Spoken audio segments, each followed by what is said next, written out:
Meus amigos da internet, tudo bem? Bom, esse aqui é mais um vídeo da Ops, e assim como eu fiz nas vésperas, né, do primeiro turno dessas eleições de 2014, em que eu contei com a presença do ilustre Dr. Pirula, aí, grande abraço Pirula. Dessa vez, às vésperas do segundo turno dessa mesma eleição, eu também tenho a presença de uma outra pessoa ilustre também, que é o Otário do canal do Otário. É até estranho a gente chamá-lo de Otário, porque de Otário ele não tem nada, mas enfim, como ninguém sabe o nome dele, nem eu sei, então vou chamá-lo de Otário. Oi, tudo bem? Eu sou o Otário. Oh, que legal! E aí, Lúcio, beleza, cara? Antes de mais nada, eu queria agradecer pelo convite e também pedir desculpas porque eu não pude participar da última vez. Ficou muito em cima da hora, eu não consegui gravar. Onde teve a participação inclusive do Pirula. Aliás, um abraço pro Pirula. Mas dessa vez, pelo menos, eu consegui deixar gravado aqui as respostas para você. Bem, o assunto, claro, é política. E eu quero explanar então o meu ponto de vista com relação à política que a gente tem hoje no país. Bom, a política brasileira, sob minha ótica, tá? Ela está muito distante daquilo que deve ser uma política exercida por qualquer país que seja. A gente começa com essa obrigatoriedade do voto, que faz com que a gente tenha um número muito grande de pessoas absolutamente despreparadas para exercerem essa função de votar, esse exercício de cidadania tão importante que é o ato de votar. Não só isso, quer dizer, a gente tem também o problema de saber que muitos políticos que são eleitos, eles não vão terminar os mandatos deles na função ao qual eles foram eleitos. Por exemplo, você, de repente, vamos falar daquelas pessoas então que cuidam mais, né, de escolher os candidatos. Então você tem todo aquele trabalho de escolha, de saber o passado de um, o passado de outro, até você escolher então um candidato para aquela vaga legislativa. Aí você vota nele e de repente ele ganha. Bom, sei lá, vamos colocar um deputado federal. Então você está se sentindo representado na Câmara Federal porque você votou nele, ele foi eleito. Acontece que logo no primeiro semestre do mandato dele, ele já é transferido para, sei lá, vai ser um ministro, ele vai ser chefe de secretaria, ele vai ser qualquer coisa que não deputado federal. E entra no lugar dele uma pessoa que você jamais ouviu falar. Então, a gente acaba tendo um sistema de representatividade falho, completamente falho, porque muitas pessoas que são eleitas, elas acabam saindo e entram no lugar pessoas que você não conhece, que dificilmente irão lhe representar, se é que aquele primeiro também iria lhe representar. O outro grande problema também, que eu já falei já inúmeras vezes, que é o quociente eleitoral, que acaba beneficiando pessoas com menos número de votos do que aqueles que receberam mais votos. Bom, esse é um caso também que vou até deixar na descrição do vídeo aqui o vídeo que eu fiz sobre o quociente eleitoral. A gente também tem um problema financeiro, né? Os partidos políticos são financiados com dinheiro público através do fundo partidário e também da iniciativa privada. Então veja bem, eu, Lúcio, por exemplo, poxa, eu conheço um candidato a determinado cargo, acho que é um cara bacana, de repente até um amigo meu, enfim, eu confio naquela pessoa e quero ajudá-lo na campanha. Então, sei lá, eu tenho R$100 sobrando aqui no meu bolso, eu dou R$100 na campanha dele para ajudar nas despesas. Enfim, eu estou fazendo isso porque eu conheço a pessoa, eu sei que se essa pessoa for eleita, ela realmente vai fazer um trabalho bacana. Essa é a forma que eu vejo correta de fazer a doação. Você doa porque você conhece, porque você confia, você acha, você crê que aquela pessoa vai fazer alguma coisa. Acontece que existem as doações milionárias, né? A gente vê aí, você entrou no site do TSE e você começa a ver candidato por candidato, aqueles mais, né, os grandes caciques da política brasileira, você vai ver valores milionários sendo doados por empresas a essas campanhas, e você fica assim, poxa, mas por que será que está sendo doado e tal? E o mais intrigante é o seguinte, por exemplo, tem eleições para um governo de estado. Então vamos supor, tem 3 candidatos concorrendo, 3 candidatos mais bem colocados. Tem empresa que doa para os 3 candidatos. Ou seja, que critério foi utilizado para doar para aqueles 3, sendo que os 3 estão concorrendo entre si? A única resposta plausível que existe é, independente de quem ganhe, a empresa vai de uma maneira ou de outra ser beneficiada por aquele que ganhar. E é isso que acontece quando você vê obras superfaturadas, você vê contratos milionários também superfaturados, enfim, esse tipo de coisa que só existe graças à doação financeira privada, né, e milionárias. E é claro que o dinheiro acaba ajudando, né, a esses candidatos a se elegerem, porque política, na verdade, é um marketing. Você tem um bom marketing, você acaba tendo mais votos.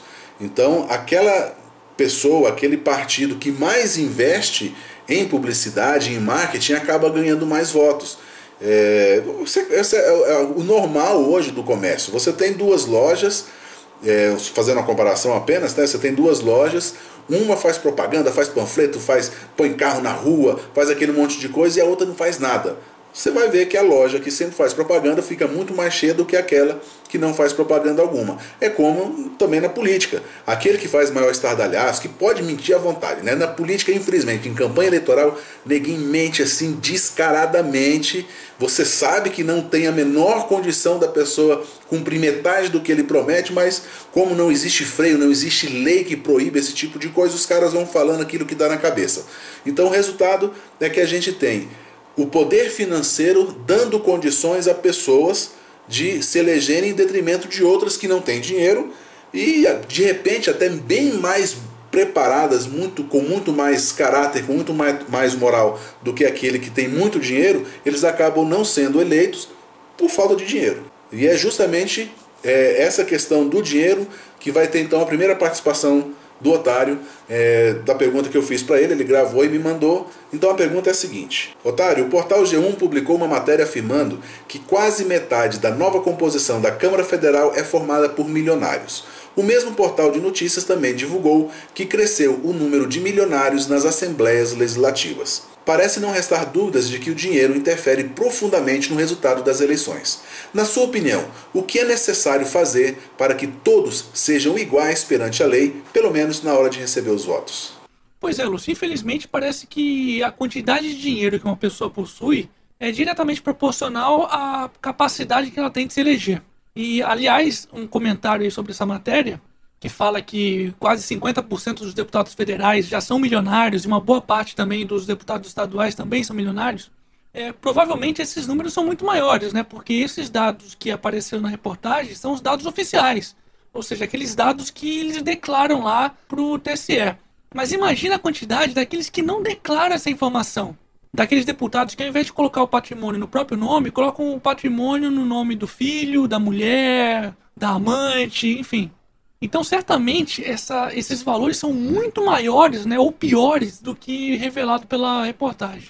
Mas uma das maneiras que eu acredito que possam melhorar essa elitização da política é evitar ou proibir que empresas particulares ou públicas possam contribuir com campanhas eleitorais. Infelizmente, a melhor solução é com que essas campanhas eleitorais tenham um financiamento público.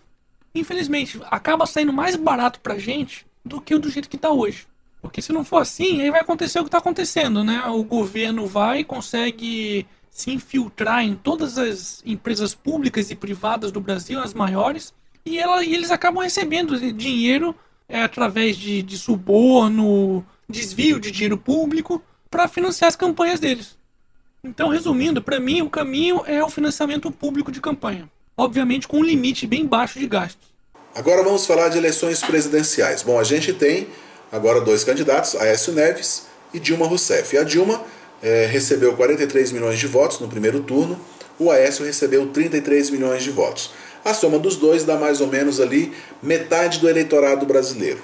Isso então a gente pode deduzir que, no caso dessas pessoas repetirem os seus votos, então a gente vai ter metade do eleitorado brasileiro votando num dos dois candidatos e a outra metade não sabe ainda em quem vai votar, ou já decidiu que não vai votar, ou que vai votar em branco ou nulo. E essa é a grande questão. Será que vale a pena votar em branco, votar nulo ou não votar? Bom, e agora eu vou passar a bola para o Otário. Otário, o que você acha aí, meu amigo? Você acha que para essas pessoas que não votaram na Dilma, nem no Aécio Neves no primeiro turno, você acha que nesse caso vale a pena anular o voto, votar em branco ou simplesmente não ir votar? Eu sou totalmente contra a você invalidar um voto, ou anular o voto, ou não comparecer. Porque não votar é simplesmente ser cúmplice do governo atual. E não é pouca gente, né? Se a gente for ver, ela tem mais de 60 milhões de pessoas que não querem votar nem no PT nem no PSDB. Mas infelizmente essas pessoas não podem viver num mundo à parte. Porque elas, querendo ou não, elas vão ser influenciadas ou pelo governo do PT ou pelo governo do PSDB. E pelo fato de a gente estar no segundo turno, então a opção de anular ou simplesmente deixar em branco o voto é pior ainda. Porque agora sim, se você não escolher, fudeu. Vão escolher por você. E eu sinceramente não consigo enxergar algum outro governo pior do que o governo atual, que conseguiu literalmente arrebentar a economia brasileira, destruir praticamente todas as empresas públicas, Correios, Petrobras, empresas de energia, BNDES fazendo empréstimo para Cuba, empréstimo para Ike Batista, e o que é importante mesmo, que é o desenvolvimento do país, nada. Sem contar essas medidas aí eleitoreiras de Bolsa Família, cota para universidade, cota para tudo. Então, para mim, não tem como um governo ser pior do que esse governo atual. Por isso que eu acho importante todo mundo votar. Porque a tendência é só piorar. Independentemente de qual seja o governo para 2015, já está fudido já. A gente vai ter uma das piores crises de todos os tempos. Então, a não sei que você queira pegar armas e tentar tirar o governo na marra, a melhor solução que a gente ainda tem é votando. Por pior que sejam essas urnas eletrônicas, por mais suscetíveis a falhas ou a fraude que elas possam ter. Infelizmente, a gente não tem outra solução pacífica. É tentar colocar pessoas que vão, aos poucos, tentar melhorar isso. Bom, a minha participação fica por aqui. Eu espero ter agregado ou acrescentado alguma coisa. E é isso aí. Um abraço para todos que estão ouvindo. Um abraço para você. Até a próxima. Eu quero agradecer aqui a presença do Otário no meu canal. Sei que a sua vida não é fácil, é muito corrida, então você ter doado um pouco do seu tempo ao meu canal assim foi algo extraordinário. Então, muito obrigado, cara. Precisou de mim, você sabe onde me encontrar, tá?